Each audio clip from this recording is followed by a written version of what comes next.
지금 주식은 미 국채 대비해서 훨씬 더 비싸다. 저는 하반기 때 경착륙을 보는 가장 큰 이유가 지금 두 가지가 있어요.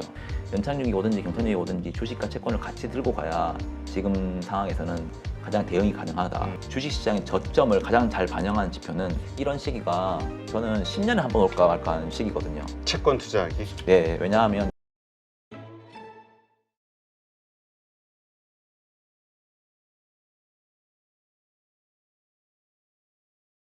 자, 그럼 이번엔 가장 금리 인하를 하든 동결을 하든 인상을 하든 가장 핵심이 되는 것이 인플레이션인데 최근에 인플레이션 PC도 5%대로 낮아졌고 생각보다는 좀 낮아요.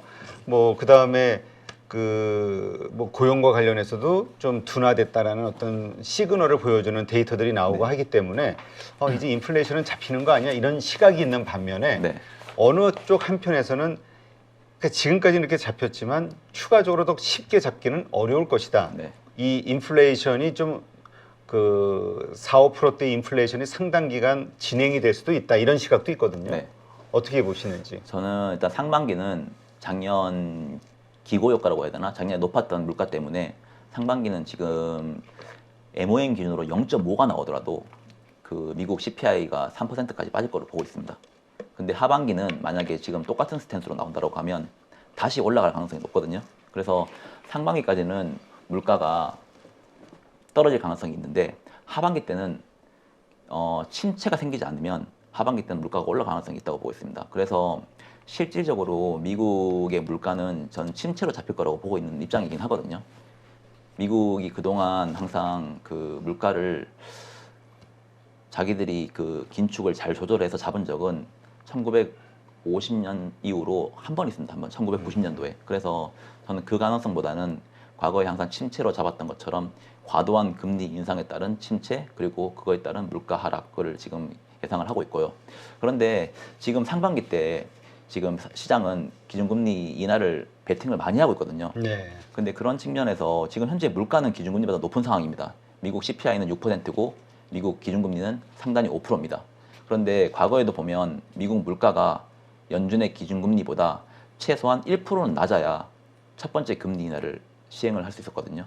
그래서 최소 미국 CPI가 4% 아래로는 내려와야지 연준이 좀 물가에 대한 어느 정도 안정적인 뉘앙스를 좀 비치면서 금리 인하에 대한 카드를 이제 시장에다 던질 수 있습니다. 그래서 저는 이것들이 지금 당장의 그 빠른 피보팅은 좀 위험하지 않을까? 연준이 지금 이렇게 피보팅을 원하는 건 아니거든요. 그래서 지금 금리가 급격하게 빠지고 주식시장은 좀 금리가 하락하는 거에 맞춰서 좀 성장주 중심으로 매수를 하고 있는데 연준이 한 4월이나 5월 정도에 CPI나 고용 지표가 만약에 좀 헛기시하게 나오면 좀 더 시장에 이제 좀 멘트를 좀 줄 수 있을 거라고 보고 있습니다. 그래서 금리가 너무 빠지는 거를 우리는 원하지 않는다. 우리는 기준금리를 지금 당장 내릴 가능성은 없다. 이런 식으로 좀 멘트를 할 것 같고요. 그래서 지금 시장금리는 벌써 3.3 미국 10년 기준 많이 3.3. 내려왔죠, 시장금리는.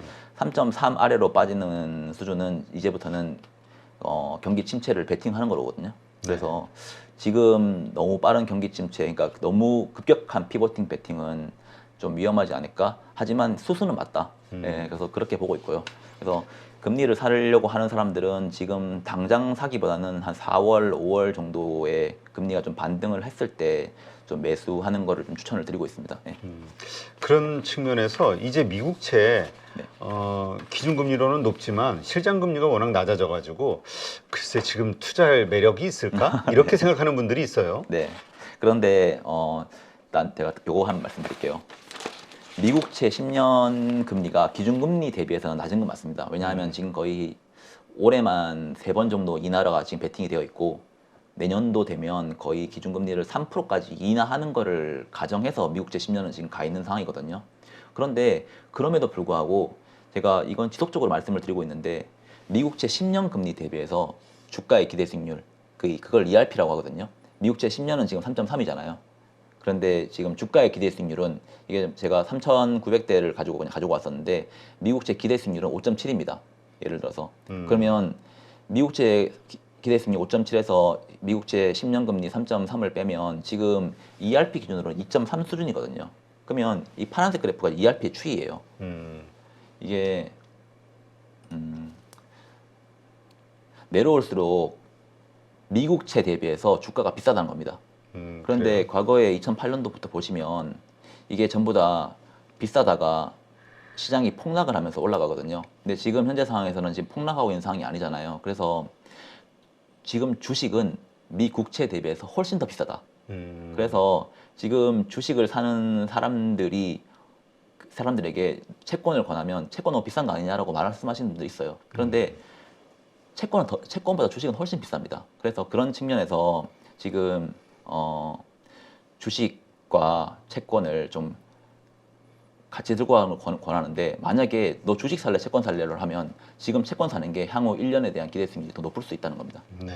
네, 그래서 그런 측면에서 지금 좀 채권을 좀 가지고 가라고 말씀을 드리는 이유가, 이게 ERP가 급격하게 올라갈 때는 시장이 마켓이 샥이 오는 상황인데, 주식시장이 빠지는 거에 대비해서 주식이 빠지는 손실률을 채권이 수익을 내면서 메꿔줄 거예요. 그래서 그거를 지금 계속 제가 지속적으로 말씀을 드리는 거고, 지금 현재 상황에서는 주식과 채권의 ERP 포트폴리오를 들고 가는 게 그렇게 나쁜 포트폴리오는 아니다.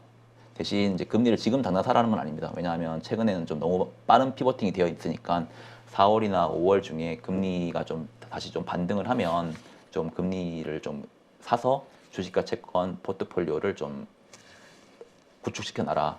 그러면 그렇게 해서 좀 가지고 가봐라. 올해 하반기든 내년 상반기까지라도. 그러면 우리가 알지 못하는 시스템 리스크나 경착륙이 왔을 때 당신의 주식 계좌를 채권 계좌가 메이크업을 해줄 것이다라고 제가 계속 말씀을 드리는 겁니다. 근데 그 국채 이왕 그럼 채권에 투자하는 거면은 이렇게 좀 비교적 안전하긴 하지만 어쨌든 좀 낮은 국채보다는 회사채가 낫지 않겠냐 이런 의견들도 있거든요. 네, 그래서 제가 요것 좀 말씀드릴게요. 이게 제가 그래프를 세 개를 갖고 왔어요. 이게 지금 하나는 이제 미국의 기준금리, 그리고 이 빨간색은 아까 말씀드렸던 그 S&P 500의 기대 수익률, 그리고 이 회색은 그 회사채 금리입니다. 그런데 금리를 이렇게 떨어뜨릴 때는 결국은 시장이 샥이었다는 거거든요. 그렇죠. 그때 국채 금리는 기준 금리에 따라서 움직일 거예요. 금리가 빠진다라는 거는 결국은 그 채권에서 수익이 난다는 거거든요. 왜냐하면 그 채권 같은 경우에는 금리가 빠져야지 가격이 상승을 하니까. 그렇죠. 그런데 회사채 금리 보세요. 회사채 금리는 주식이 이렇게 올라간다는 건, 주식의 기대 수익률이 올라간다는 거는 주식이 지금 폭락을 하고 있다는 거거든요. 근데 회사채 금리도 주식시장과 똑같이 올라갑니다. 결국은 이게 시장이 무슨 샥이 생기면 주식이 빠지는 것뿐만이 아니라 이 회사들이 과연 채권을 갚을 수 있을까? 그런 우려가 더 생기거든요. 그래서 주식시장과 채권시장은, 회사채 시장과 주식시장은 마켓이 샥이 오면 동조화될 가능성이 높습니다. 그런데 우리는 지금 연착륙이 올 수도 있고 경착륙이 올 수도 있잖아요. 그런데 만약에 연착륙 시나리오를 보는 사람들한테 당신이 지금 제가 그 말씀을 좀 드리고 싶어요. 연착륙 시나리오를 보는 사람들이면 저는 주식보다는 회사채 투자가 더 바람직하다, 지금 현재 상황에서. 네. 왜냐하면 시장이 안정화되면 이 빨간색 그래프가 떨어지는 속도보다 이 회색 그래프가 떨어지는 속도가 훨씬 빠릅니다. 결국은 회사채를 투자했을 때 수익률이 훨씬 높다는 겁니다. 그리고 나서 주식으로 갈아타도 충분히 늦지 않습니다. 대신 우리는 지금 경착륙을 보고 있기 때문에 회사채와 주식이 같이 좀 폭락할 가능성이 있다. 그래서 우리는 주식을 가지고 가는 사람들은 좀 국채를 가지고 가서 혹시 모를 경착륙에 대비를 하자라고 제가 말씀을 드리고 있고요. 이게 저는 하반기 때 경착륙을 보는 가장 큰 이유가 지금 두 가지가 있어요. 상업은행에 대한 리스크, 그리고 하이힐드 같은 좀 위험 자산에 대한 리스크. 이게 결국은 이게 지금 보시면 주황색 그래프가 중소형 은행들의 연체율 추이입니다. 네. 그리고 여기 밑에 파란색 그래프가 대형 은행들의 연체율 추이예요. 그런데 이게 금융위기 때랑 지금이랑 보시면 금융위기 때는 대형 은행이랑 중소형 은행이 둘 다 지금 연체율이 많이 올라가 있었습니다. 그러면서 실질적으로 은행 리스크가 터졌어요. 그런데 최근에 보면 중소형 은행 연체율은 올라가고 있었어요. 우리는 사실 작년 하반기까지만 해도 은행 리스크가 없다라고 생각하는 사람들이 많았거든요. 근데 그렇지. 중소형 은행들의 연체율을 보시면 이미 시장은 경고를 중이었고요. 하지만 대형 은행들은 여전히 완화적이었어요. 가장 큰 이유가 다음 장인데요. 대형 은행들은 예대 마진율이, 이게 파란색이 대형 은행들의 대출 금리고요. 이 빨간색이 대형 은행들의 예금 금리입니다. 이게 기준금리가 이렇게 올라가는데 대출 금리는 기준금리에 맞춰서 계속 올렸습니다. 그렇죠. 근데 예금 금리는 이거 보세요. 제가 최근 기준인데도 1%가 안 됩니다. 그래서 예대 마진율이 매우 높았어요. 그래서 대형은행들은 자기들이 순이자 마진이 매우 높은 상황이었고 그렇게 좀 저신용자들한테 대출을 해줄 필요도 없었어요. 워낙에 낮은 금리로 예금을 받고 있었기 때문에. 그래서 지금까지는 아무런 문제가 없었습니다. 그래서 대출이 올라가는 이유도 이렇게 예대 마진율이 높으니까 대출이 올라갔었는데요. 최근에 이제 SVB 사태 이후로 시장에 뱅크런의 우려가 생겼습니다. 그래서 이제 이 시나리오가 지금은 대형은행이든 소형은행이든 상업은행들이 예금이 지금 감소를 하고 있습니다. 이 감소한 예금이 대부분 지금 전부 다 MMF 쪽으로 좀 들어가고 있거든요. 그리고 지금 MMF가 보통 보면 국채를 사는 펀드가 있고 회사채를 사는 펀드가 있는데 이 MMF들도 보면 대부분 국채를 사는 펀드에 지금 돈이 몰리고 있어요. 이 이유가 지금 상업은행들은 예금을 1%를 주고 있잖아요. 네. 근데 MMF들은 지금 MMF 가입자들한테 우리는 국채를 사면도 불구하고 니네들에게 4.8을 줄게. 이렇게 지금 얘기를 하고 있어요. 그러면 뭐 기업들이든 개인들이든 고객 입장에서 은행에 예금을 맡길 이유가 없거든요. 그럼 다 MMF로 지금 가고 있습니다. MMF가 4.8을 줄 수 있는 가장 큰 이유는 연준의 영래포라는 계좌가 있는데 이건 연준이 시장에 돈을 받아가지고 이자를 주는 개념이거든요. 그럼 MF가 연준의 영래포에다 계좌를 넣게 되면 연준에서 이제 MF 쪽으로 돈을 주는 거죠. 그래서 연준의 영래포가 지금 금리가 4.8 수준이거든요. 네. 그러면 JP모건이 예금을 1%를 주는데 연준 영래포가 4.8을 주면 뭐 고객 입장에서는 당연히 MF에 넣는 거고 그렇지. MF 입장에서 당연히 영래포에 돈을 넣습니다. 그러면 이렇게 되면 실질적으로 대형은행들도 결국은 이런 뱅크런 사태가 분명히 일어날 가능성이 높다고 보고 있을 거예요. 그러면 대형은행도 결국은 자기들이 예금이 지금은 1% 미만이지만 결국은 이거를 올릴 수밖에 없을 거고 이 예금이 올라간다라고 하는 거면 결국은 이 대출을 예전에는 좀 고신용자들만 해줬다고 하면 이 예대 마진을 확보하기 위해서라도 더 좀 저신용자들로 갈 가능성이 있습니다. 그래서 당연히 저신용자들로 간다라고 하는 거면 대출을 해주는 태도 지수를 엄청나게 강화시킬 거예요. 하나하나 다 따진다는 거죠. 그러면 실질적으로 하이힐드든 상업용 부동산이든 이런 부분들의 대출을 좀 더 깐깐하게 할 가능성이 매우 높습니다. 그래서 이게 다음 장인데 이게 빨간색 그래프가 은행들이 기업들한테 해주는 대출 태도 지수고요. 이 파란색 그래프가 하이힐드의 부도율입니다. 이 대출 태도 지수가 올라오면 결국은 하이힐드 부도율이 따라 올라왔습니다. 이게 시차가 보통 한 1년 정도 시차가 있거든요. 그런데 대출 태도 지수는 이미 작년 한 하반기부터 올라가고 있어요. 근데 하이힐드 부도율은 지금 안 올라오고 있거든요.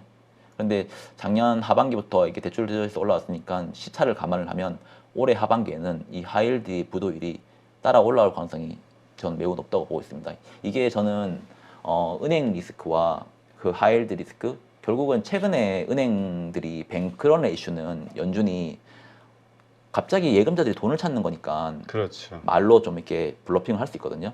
그런데 은행들이 가지고 있는 뭐 하이힐드 자산들이든 이 하이힐드 대출들이든 이런 게 문제가 된다라고 하면 연준이 막아줄 수 없습니다. 이거는.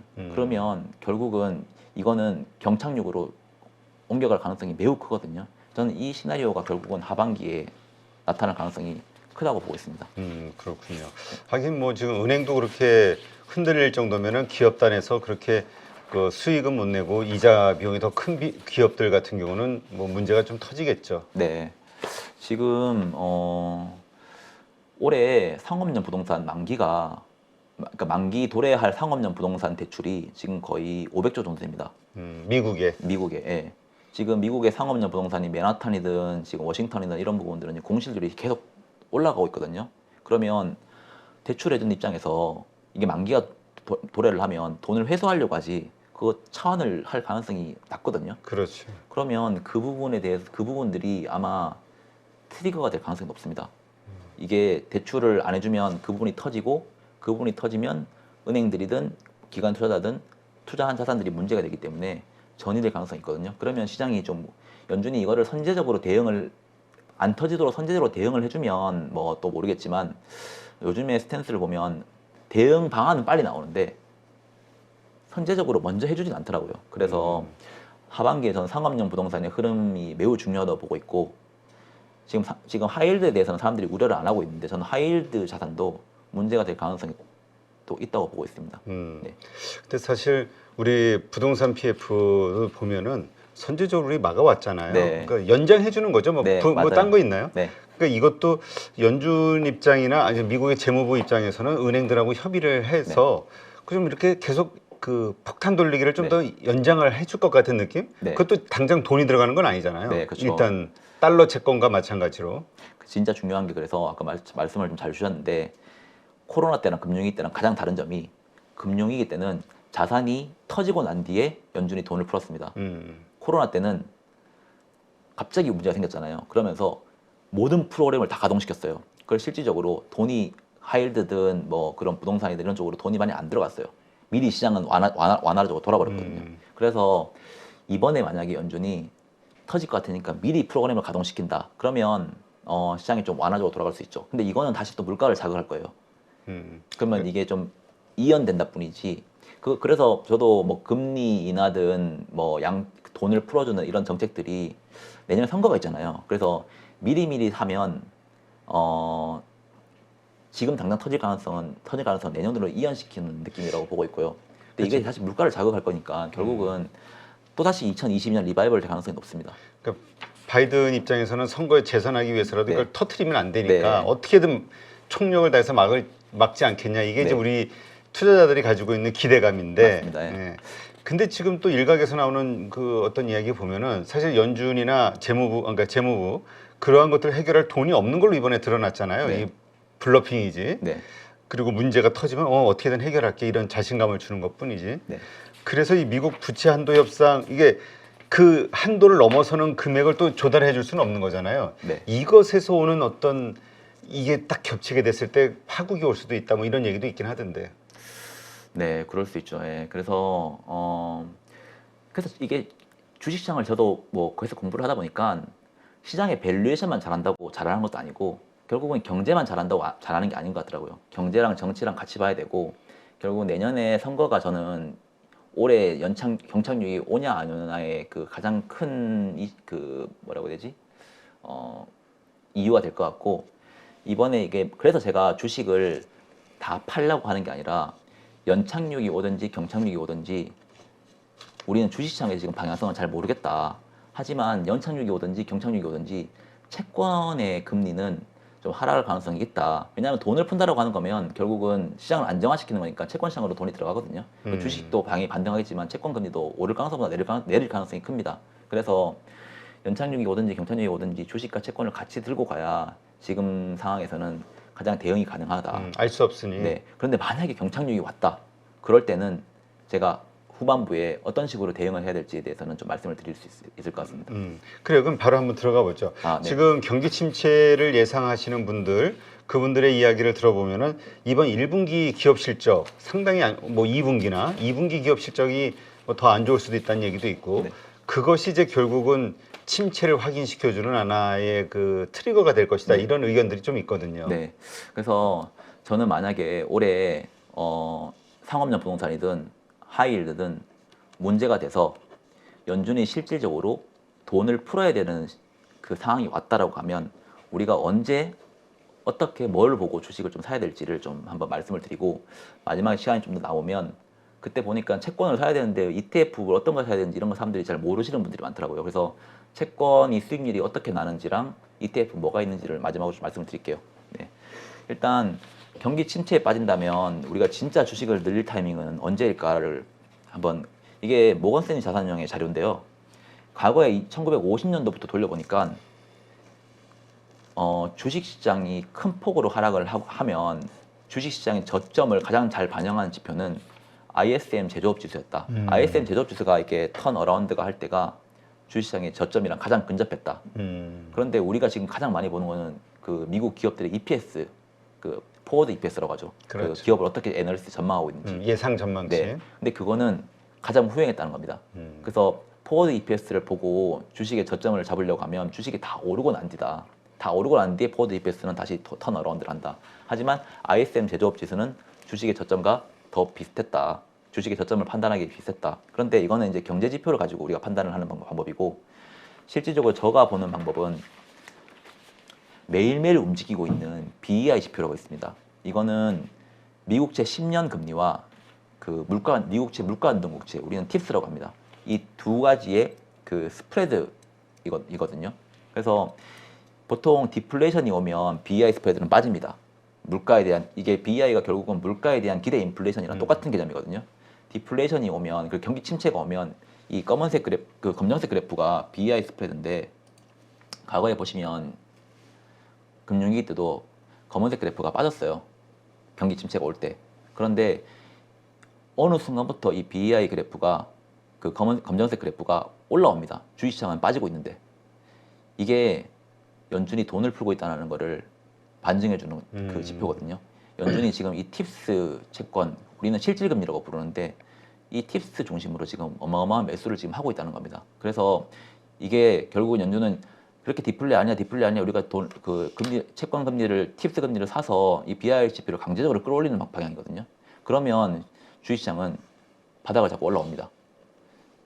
코로나 때도 비슷했어요. 코로나 때도 이 검정색 그래프 보시면 빠지는 시기였다가 이게 다시 반등을 할 때는 주식시장이 반등을 하고 올라옵니다. 이게 시장의 이제 디플레이션 우려를 연준이 돈으로 어떻게 보면 완화시켜주는 방법이거든요. 그래서 이때는 지금 2분기를 제가 2분기를 트레이딩 바이 구간이라고 말씀드렸는데 하반기 때문에 경기 침체가 와서 우리가 그때 주식을 산다라고 할 때는 이때는 트레이딩 바이가 아니라 롱언니 전략이 더 유효하다고 보고 있습니다. 사서 좀 오랫동안 보유를 하는 게 장기적으로 봤을 때 나쁘지 않다. 그래서 지금 현재 검은색 그래프는 아직 디플레이션 우려가 아직 반영되어 있지 않는 상황입니다. 그래서 저는 하반기 때 경기 침체가 오면 이 검정색 그래프가 아래로 빠질 가능성이 있다고 보고 있고 이게 턴 어라운드 할 때가 우리가 주식시장을 좀 주식의 비중을 100% 정도까지 올려서 좀 롱언니 전략으로 가져가도 되지 않을까라고 생각하고 있습니다. 네, 그렇군요. 그래서 뭐 혹자들이 그때 한번 댓글을 한번 봤는데 ERP 만약에 경기 침체가 오면 ERP 스프레드가 얼마만큼 올라가고 그럼 우리는 뭐 언제부터 우리가 사야 됩니까라고 물어보는 사람들이 있더라고요. 그런데 그 경기 침체가 와서 주식과 채권이 그 조정을 그러니까 금리는 빠지고 주식시장이 빠지면서 ERP 스프레드가 확대될 때는 그게 모건스탠리 마이클리스는 한 4에서 4.5를 제시를 하더라고요. 그런데 어디까지 올라갈지는 아무도 모릅니다. 그래서 이게 그 밸류에이션은 당연히 참고를 하되 우리가 주식 비중을 늘리는 거는 이 BEI 스프레드를 더 유심히 보라고 제가 말씀드리는 거예요. 이게 ERP가 4가 됐을 때 BEI가 올라올 수도 있고 4.5가 됐을 때 BEI가 올라올 수도 있거든요. 그래서 우리는 매수하는 시점은 이 밸류에이션이 얼마만큼 저평가 됐을 때 들어가는 게 아니라 BEI가 올라올 때 들어가야 된다. 그게 3이라도 저는 BEI 그래프가 올라오면 사야 된다고 보고 있습니다. 그래서 현재 상황에서는 지금 이렇게 지금 대응 전략을 좀 말씀을 좀 드리고 싶고 다음 장 좀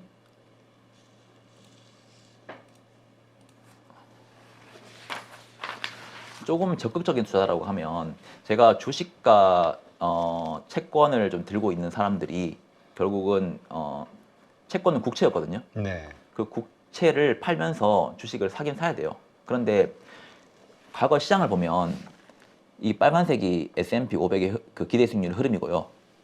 지금 이 검정색이 미국의 투자 등급 회사채 흐름입니다. 근데 이거 두 개를 가만히 보고 저도 이제 많이 고민을 하면서 분석을 했는데 국채에서 회사채를 갖다가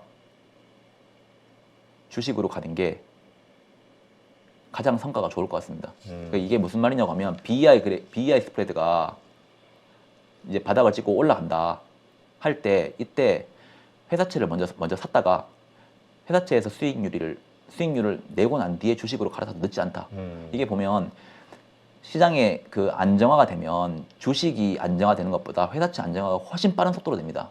결국은 그래서 과거에도 보면 우리가 코로나 시기 때 그리고 금융위기 시기 때 이게 회사채거든요. 우리가 이때 만약에 그러니까 다시 돌아설 때 회사채를 샀으면 31%를 먹었어요. 1년 안에.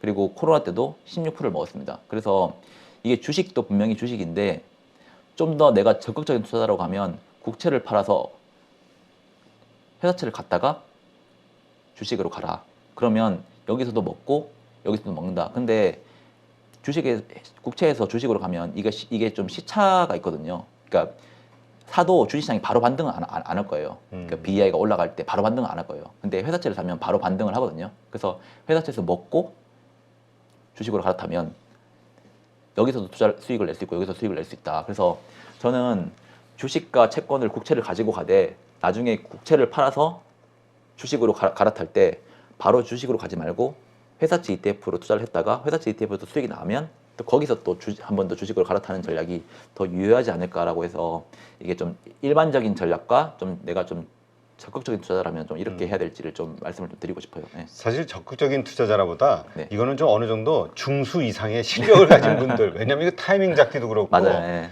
뭔가를 팔고 또 새로 그걸 가지고 사고 맞아요. 또 네. 이거 타이밍 잡기 정말 어렵거든요. 네, 그래서 살 때 그러면 주식을 우리가 100%를 늘릴 거잖아요. 사실 주식도 사고 회사채도 같이 사는 게 더 중요할 것 같아요. 네, 그때는 주식도 바이 더 딥을 하는 게 좋지만 회사채도 바이 더 딥이거든요. 왜냐하면 시장이 폭락을 하면 회사채와 주식이 둘 다 폭락이 돼 있을 거니까 이거 두 개를 같이 사는 게 맞는데 회사채에서 기대 수익률이 1년만 놓고 보면 더 클 수 있다. 그래서 주식의 종목을 잘 모를 때는 회사채 ETF를 사는 게 더 좋을 수 있다라고 말씀을 좀 드리고 싶어요. 네, 그러한 ETF가 어떤 게 있는지 좀 설명을 해주실래요? 네. 제가 ETF는 좀 이게 저도 정리를 좀 했는데 이게 국채랑 회사채를 지금 두 개 나눠놨어요. 네. 국채는 제가 지금 정도 레벨에서는 이제 TLT를 계속 추천을 드리고 있어요. 이게 우리가 듀레이션이 이게 17년 정도 되거든요. 듀레이션 17이라고 한 거면 내가 산 금리 대비해서 1%가 빠지면 금리가 1%가 빠지면 이 TLT에서는 17%가 수익이 납니다. 그게 듀레이션 개념이거든요. 회사채는 뭐 여러 가지가 있어요. 종합이라고 돼 있는 회사채도 있고 단기 회사채도 있고 중기, 장기. 그런데 저희가 바이 더 딥을 할 때 살려고 하는 회사채는 듀레이션이 최소 12년, 13년은 되는 걸 사야 된다. 왜냐하면 국채는 지금 기준에서 만약에 이제 국채 금리는 지금 3.3이잖아요. 미국 국채 네. 금리가. 기준금리 인하를 하면 2% 초반까지 갈 수도 있다고 좀 보고 있는데 1.3% 정도밖에 안 빠지잖아요. 근데 회사채는 조정을 받고 빠지는 개념이기 때문에 여기에서는 훨씬 더 먹을 수 있는 룸이 큽니다. 그래서 이거를 최소 듀레이션 12년, 13년짜리를 사야 된다. 왜냐하면 이때는 회사채는 예를 들어서 지금 회사채 금리가 한 6% 정도 되거든요. 네. 그런데 이게 조정을 받으면 한 7%, 8%까지 올라갈 가능성이 있습니다. 그렇게 됐다가 시장이 안정화가 되면 한 3% 정도까지 빠질 수 있거든요. 그러면 최소 4% 먹잖아요. 그러면 4% 곱하기 이 듀레이션 12년을 하면 거의 48%, 30%그 정도 먹을 수 있거든요. 그래서 회사채도 좀 이렇게 좀 듀레이션 긴 거를 계속 유심히 좀 보고 있으라. 나중에 국채에서 갈아탈 때 이런 회사채로 갈아타는 게 좋지. 너무 단기적인 걸로 갈아타면 듀레이션 짧기 때문에 4%를 먹어도 듀레이션 2년짜리면 8%밖에 못 먹거든요. 그래서 이 듀레이션 긴 거를 좀 계속 유심히 보고 있으라고 좀 말씀을 드리고 싶어요. 그래서 이게 회사채랑 국채를 계속 보시는데 금리를 저는 사실 지금 금리가 제일 중요한데 올해 4월달, 5월달이 금리가 만약에 다시 반등을 하면 저는 그때 상승하는 금리가 이제 올해 연중으로 봤을 때는, 그러니까 지금 4월달부터 연중으로 봤을 때는 제일 고점이지 않을까 보고 있어서 이번에 만약에 이제 좀 금리가 오를 때 매수를 하면 그거는 이제 트레이딩을 계속 하시지 말고 좀 계속 가지고 가라고 말씀을 드리고 싶고, 그 밴드는 전 미국채 10년 기준으로 3.3에서 3.8 정도 보고 있어요. 그래서 뭐 3.7이나 3.8 정도의 매수를 하시면 제일 나이스하긴 한데, 그거는 이제 뭐 고점만 기다리고 있다가 또 못 살 수 있거든요. 그래서 그렇죠. 좀 그거는 좀 3.5가 넘어가면 그때부터는 매수 관점으로 좀 접근하시라고 분할 매수. 네, 매수 관점으로 접근하시라고 좀 말씀을 좀 드리고 싶고, 이미 가지고 계신 분들은 지금은 미국채 10년 기준으로는 트레이딩 하시는 것보다는 이제 좀 보유하고 있는 게 좀 좋지 않을까 저는 개인적으로 보고 있습니다. 네, 네. 지금 이게 해주신 거는 전부 그 순수하게 1배짜리인 것 같아요. 네 1배짜입니다. 그래서 3.8이 되면 미국채 10년에 예를 들어서 그때는 좀 레버리지 있는 거 사도 된다고 보고 있습니다. 이게 TMF라고 3.8, 그러니까 위쪽으로 올라가는. 미국채 10년 금리가 만약에 3.7, 3.8까지 올라왔다. 무슨 이슈가 생겨가지고 그럴 때는 좀 미국채 레버리지 상품들이 몇 개 있어요. 그게 지금 현재 제가 아는 거는 지금 TMF라고 하나 있는데 그거 말고 또 여러 가지가 있을 텐데 한번 찾아보시면 SVB 터지기 바로 전주 한국인들이 가장 많이 산 주식 1위를 보니까 그게 바로 TMF 3배짜리. 제가 우리 투자의 민족이라고 그래서 막 2월 달에 방송 나왔을 때 주식 채권 사라고 말씀드렸잖아요. 네. 그때 어느 분이 댓글로 자기가 4% 미국제 10년 기준으로 4% 수준에서 TMF를 샀다고 하더라고요. 그러면 4에만 샀으면 4%에 지금 3.3이잖아요. 그러면 0.7% 정도 금리가 빠진 거거든요. 네. 그럼 TMF 수익이 지금 얼마 정도 나시는지 아세요? 얼마 정도? TMF 수익이 그러면 대충 해도 20%에서 25% 났을 거예요. 그러니까 지금 0.7% 빠졌는데도 이만큼 수익이 나는 거예요. 그래서 채권이 주식에 비해서 수익이 안 난다라고 하는 거는 그냥 만기 보유 관점에서 쿠폰 따먹겠다라는 사람들은 그래서 그럴 수 있는데 지금 제가 채권을 들고 하라고 하는 거는 매매의 관점. 철저하게 자본 차익 관점으로 지금 접근을 하고 있는 거라서 채권도 이제 좀 주식과 또 비슷한 관점에서 접근을 하시는 게 좀 좋을 거라고 보고 있습니다. 특히 올해 같은 이런 시기가 저는 10년에 한 번 올까 말까 하는 시기거든요. 채권 투자하기. 예, 왜냐하면 항상 기준금리 저금리였고 연준은 항상 기준금리 사이클을 보시면 올리다가 내리다가 해요. 근데 이게 보통 한 8년, 10년 정도 됩니다. 과거에도 보면 2008년도에 금리가 높았다가 지금 그 정도 수준까지 금리가 올라온 거는 거의 10년 만이잖아요. 뭐 코로나 이전에 조금 올렸지만 그래서 이 정도의 기준금리 긴축 사이클이 오는 거를 너무 두려워하지 마시고 어떻게 보면 기회거든요. 그래서 이런 시기에 채권을 하는 게 장기적으로 봤을 때는 수익이 날 거예요. 그래서 그렇게 좀 접근하시는 게 지금 좋다라고 보고 있습니다. 네, 알겠습니다. 좀 올해는 계속 한번 좀 제가 요약할 필요가 있을 것 같더라고요. 그래서 2분기 저는 은행 리스크 완화로 주식이 지금 단기 상승 그 가능성이 있다고 보고 있습니다. 뭐 금리도 지금 수준에서는 조금 더 반등을 할 가능성이 있다고 보고 있습니다. 하지만 이제 우리가 주식 버블은 항상 그 M2에 대한 밸류에이션, 유동성 밸류에이션을 항상 점검을 하면서 어느 수준부터는 좀 분할 매도를 하는 게 저는 권고를 드리고 있고요. 이번에 이제 4월달, 5월달에 만약에 금리가 상승을 한다. 그러면 주식 채권 연계 포트폴리오를 아직까지 구축 안 하신 분들이 있다고 하면 꼭 그 이번에 채권 매입을 좀 해서 좀 같이 들고 갈 수 있도록 좀 구축을 좀 하시라. 그리고 이런 부분들은 하반기에 경기 침체가 오면 당신의 포트폴리오 수익률을 좀 지켜줄 것이다. 그리고 주식 비중을 적극적으로 확대할 시기는 ISM 제조업 지수와 BEI 스프레드를 꼭 보시라. 그것이 바닥을 찍고 턴하는 네, 시점. 네. 그리고 좀 적극적이면 회사채로 같이 고민해 보시라.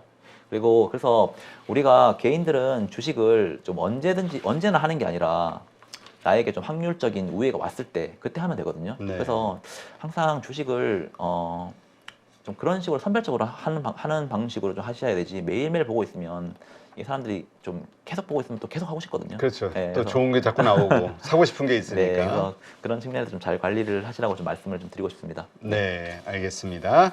네, 우리 가족분들도 한번 요 말씀하신 요런 시나리오, 그러니까 이런 상황이 됐을 때 나는 어떻게 할 것인가, 경기 침체가 왔을 때 혹은 금융위기가 왔을 때 혹은 그냥 문제 없이 우려만 있지만 연준이 잘 막으면서 계속 이게 유지가 될 때 나는 어떻게 대응할 것인가에 대한 시나리오를 미리 다 만들어 놓는 거. 그러면 그 상황이 되면 딱 그대로 액션을 취하면 되니까. 네, 맞아요. 네, 이런 것도 좀 필요하지 않을까 싶네요.